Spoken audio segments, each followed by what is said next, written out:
मोरू पीछू अरवाए कब जजवा बसे हो बेचे लगले मोती के साड़ी हो बेचे लगले मोती के साड़ी हो।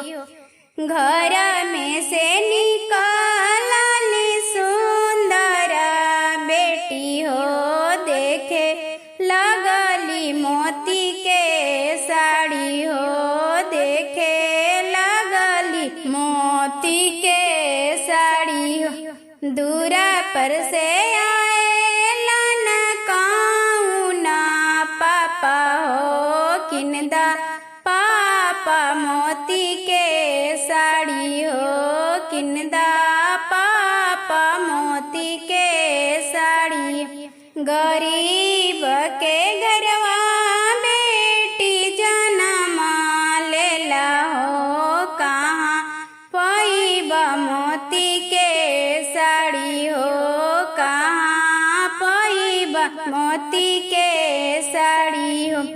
राजा के घरवा बेटी बियाही देबो उहे पैहा मोती के साड़ी हो उहे पैहा मोती के साड़ी हो।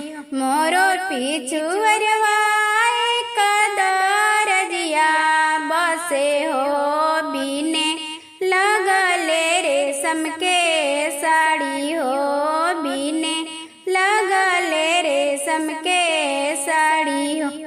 घर में से निकालली सुंदर बेटी हो देखे लगली रेशम के साड़ी हो देखे लगली रेशम के साड़ी हो।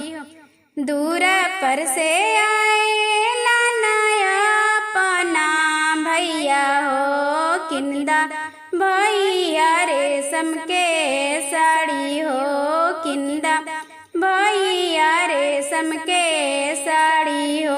लाटा धुनी रोवे लागली सुंदर बेटी हो किंदा भैया रेशम के साड़ी हो।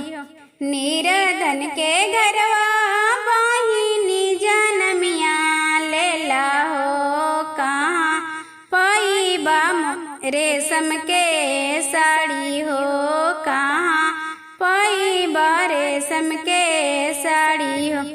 राजा के घरवा बहिनी बियाही देबो उहै पैहा रेशम के साड़ी हो उहै पैहा रेशम के साड़ी हो। मोरो पीछू अरवाए कब जजवा बसे हो बेचे लग